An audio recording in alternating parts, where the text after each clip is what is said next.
Ok, pas ok. La série podcast des jeunes qui parlent aux jeunes de consentement. Épisode 3, Olivier. J'ai eu aucune éducation sexuelle. C'est vraiment un sujet très tabou. On n'en parle pas du tout. Et c'est pas tellement quelque chose qu'on apprend, c'est pas quelque chose dont on est conscient. C'est comme quand on apprend à parler, on n'est pas conscient qu'on l'apprend, c'est juste des informations qu'on récolte et petit à petit on sait, et on sait pas trop depuis quand on sait. Mais voilà, puis aussi un peu avec internet, pas forcément pour parler de la pornographie, mais plus, je sais pas, avec internet on communique avec plein de gens, on a plein d'informations, puis voilà.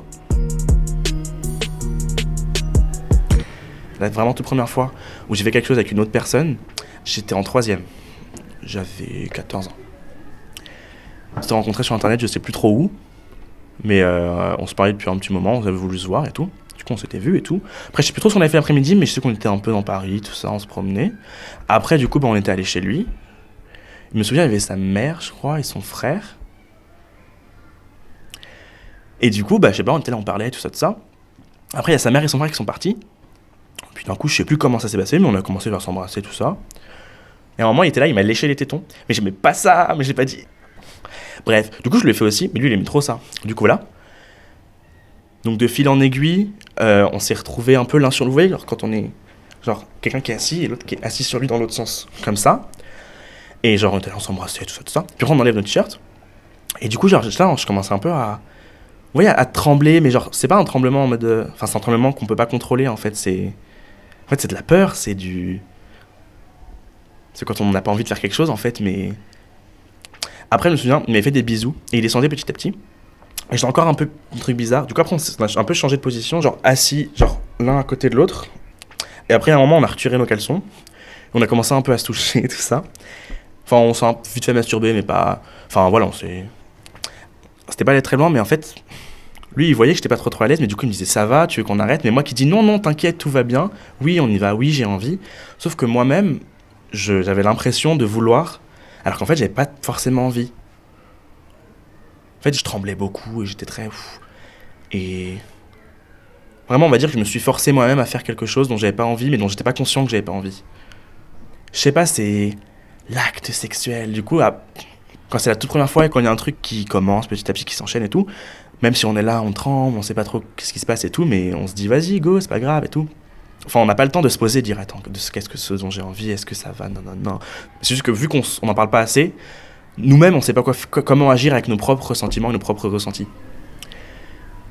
Après, quand son frère est arrivé, on s'est rhabillé en vitesse et on a fait comme si de rien n'était. Et après, je suis rentré chez moi. Voilà.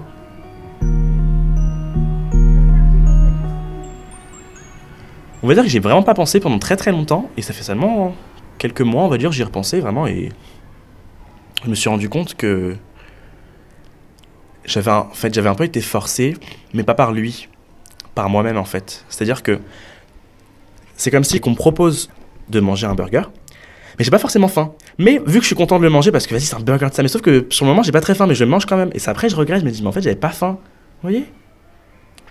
On va dire les actes sexuels, c'est pas quelque chose qu'on a au quotidien, tout ça. Du coup inconsciemment, dès que ça arrive, on se dit cool, chouette. Enfin, on fait, mais parfois ce serait mieux de rien faire.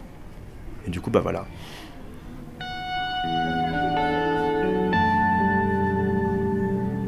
Par exemple, il y a pas longtemps, j'avais eu une expérience avec un garçon qui n'avait jamais rien fait. Et en fait, il y avait l'exact même schéma, en fait, mais à l'inverse, c'était drôle. Parce que du coup, j'ai été dans la position de la personne expérimentée et l'autre dans la position de la personne inexpérimentée. Et du coup, il commençait à avoir les mêmes choses, c'est-à-dire qu'on était ensemble, tout ça, et il commençait un peu à trembler, tout ça. Et là, j'ai fait waouh, stop. Alors, j'ai fait tu veux, tout ça? Il était là, oui, je faisais attends. Je le fais, je sais mieux que toi. Et je lui dis attends, non, on va se calmer, on va se retruquer, tout ça. Et j'étais là tout en douceur et je lui posais plein de questions sur plein de détails. Je lui disais oui, ça je peux, ça je ne peux pas, tout ça, réponds-moi. Et il me disait oui, il me disait non. Parce que je voulais pas qu'il ait la même expérience que moi j'ai eu en premier. Du coup, je voulais qu'il ait une bonne première expérience où il y a vraiment beaucoup de la communication et c'est les choses qu'on fait, c'est ses choix plutôt que de le brusquer. Enfin, on en a discuté après. Et après, il m'a pas remercié, mais il était en mode, c'est cool que truqué. J'étais là en mode, mais c'est normal et tout. Parce que je lui ai dit, ouais, par exemple, je lui avais dit que moi, la première fois, j'aurais aimé qu'on me pose plus de questions et que moi-même, je sache plus qu'est-ce que j'aimais, qu'est-ce que j'aimais pas de ça, plutôt. Enfin, on peut pas s'aiguiller nous-mêmes, enfin, faut toujours un tuteur qui nous pousse un peu. Ne pas avoir honte de dire, surtout. Parce que parfois, on est là en mode... et juste, on a peur de dire, et alors on se dit, non, c'est trop tard, là, c'est passé beaucoup trop de temps, je peux plus rien dire. Non, faut toujours dire. Quoi qu'il arrive, faut pas avoir peur de dire. Mieux vaut dire, non, ça, je n'aime pas. Ok, on continue, mais on le fait pas. Plutôt que... et après, ça devient... Plus on attend, et plus ça devient gênant, en fait, de le dire à la fin. Au fait, ça, j'aimais pas trop. Je trouve que plus on a d'expérience, et plus on sait. Je sais pas comment expliquer, mais enfin, c'est comme tout, quoi. Et j'ai pas non plus 1 milliard d'expériences depuis, mais j'ai eu quand même plusieurs expériences depuis. Et on va dire que du coup, j'ai été plus conscient sur ce que j'aime, ce que j'aime pas, ce que je veux pas, ce que je peux faire à l'autre, ce que je ne peux pas faire à l'autre, ce que je demande pour savoir si je peux ou si je ne peux pas. Parce que vu que je sais que moi, il y a des choses que j'aime pas, je me suis dit, bah, l'autre a forcément des choses qu'il n'aime pas et des choses qu'il aime plus. Du coup, bah, franchement, il vaut juste demander tout simplement.